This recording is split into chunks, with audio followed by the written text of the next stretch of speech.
It was the end of summer in Boston, and the city seemed to breathe a slow transition between heat and cold. The still green leaves on the trees around Boston University's campus threatened to change color, and the wind carried a promising freshness, the harbinger of something new. I, Emily Carter, was 22 years old and in my final year of English literature. I had always been the reserved student, the one who preferred the silent shadows of the library to the noise of the hallways. I liked observing the world through other people's words, until a woman entered my life and made me want to write my own story. Her name was Helena Morgan, professor of writing and emotion in contemporary literature, one of the most sought-after courses in the program. Helena was 45 years old, with brown hair streaked with silver strands that gleamed under the light of the old rooms in the Humanities building. There was something about her presence that commanded respect, but also sparked curiosity. She didn't speak loudly, but each word seemed chosen with a precision that hypnotized. In the first class, I remember her quoting Virginia Woolf, "Emotion must find its form, otherwise it destroys." In that instant, I felt something inside me tremble. I didn't know yet that those words would haunt me for months, and in a way, set me free. At first, our relationship was purely academic. I excelled in my essays, and she always made generous comments in the margins. "Your writing has a rare emotional weight," or "you understand the silence between words." I started staying after class to ask questions, and she seemed to enjoy the company. Helena drank black coffee from ceramic mugs and wrote by hand, something unusual for a professor of that digital generation. "There's something about ink that makes me think better," she would say, smiling. These conversations began to extend. Sometimes we talked about authors, other times about life. I discovered that she lived alone in a small apartment in Brookline, had an adult daughter who lived in California, and loved walking by the Charles River on autumn mornings. I told her about my fear of not being good enough, about the loneliness of living far from family. She listened to everything attentively, and her voice always had a tone of welcome.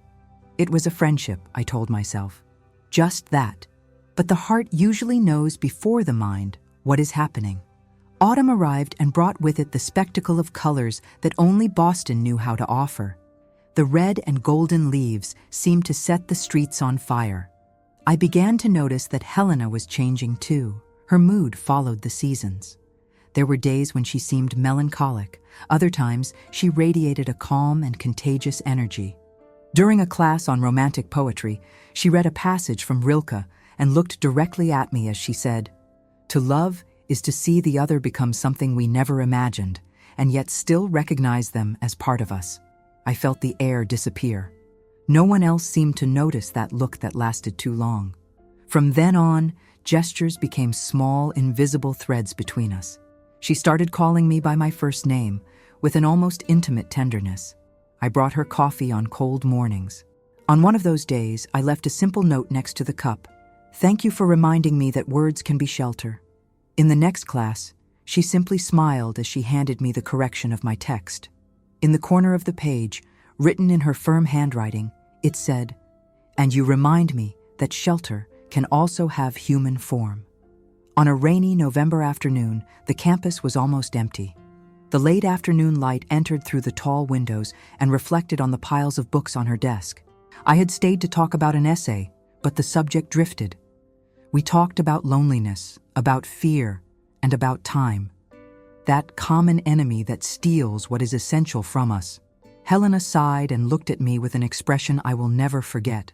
Sometimes I think life is a succession of encounters that we try to pretend mean nothing until it becomes impossible to keep pretending.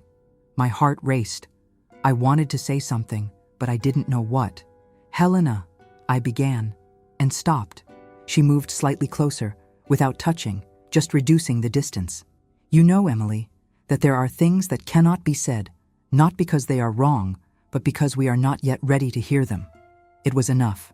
I understood what she meant. And what I felt in that moment didn't need a name. A few weeks later, the university organized a literary event in the main auditorium. I was responsible for reading an excerpt from one of my short stories. Helena was in the audience. When I went up on stage, my hands were shaking, but her eyes anchored me. After the presentation, she came to me. "You have courage in your words, Emily," she said. "That's rare."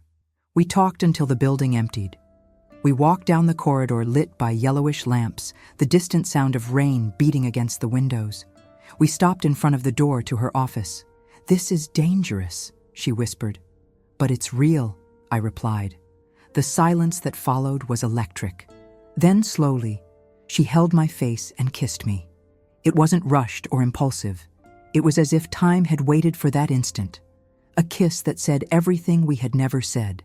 In the following days, we lived between fear and euphoria. Inside the university, we were professor and student. Outside it, we were two people trying to understand what it meant to allow ourselves. We started exchanging emails with texts, poems, fragments of feelings in disguise. Sometimes she would leave notes inside the books she lent me.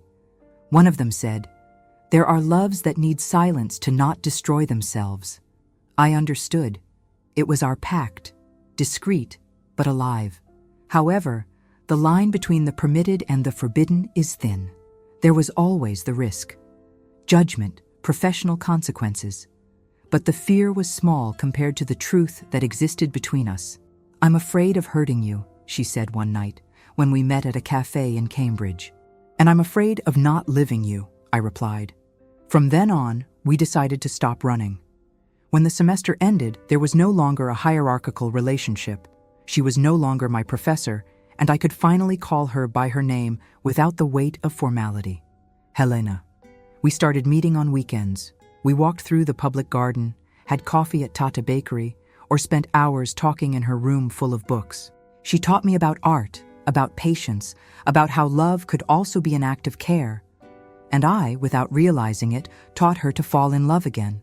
Happiness, however, rarely comes without noise. When I told my parents about Helena, the reaction was devastating. "She's old enough to be your mother," my father shouted over the phone. "This is wrong, Emily." Helena also faced her own hell.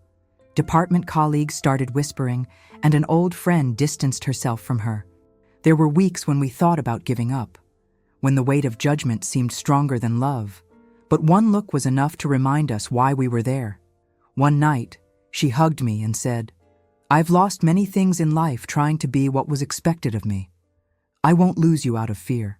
And I knew that nothing would be greater than that. A year later, Helena retired. I graduated with honors and decided to stay in Boston for graduate school. We rented a small apartment together in Jamaica Plain, a neighborhood full of trees, cafes, and quiet streets. Our home was a refuge, books everywhere, plants in the windows, and the constant smell of fresh coffee. Life with Helena was made of simplicities, shared readings, laughter over silly things, comfortable silences. She called me my courage, and I called her my shelter. We learned that love doesn't need to shout to exist. Sometimes, it just needs to breathe. Today, looking back, I see that our story was never about the forbidden, but about the possible. I, a frightened student, found in an older woman the courage to be whole. She, a professor who believed she had already lived everything, discovered that love could still bloom, even after so many seasons. Boston has changed over the years, but the Charles River remains the same. Sometimes we walk together along the bank, and Helena holds my hand as if it were the first time. The cold wind touches our faces, and I remember the phrase she told me in the first class: "Emotion must find its form. Otherwise, it destroys."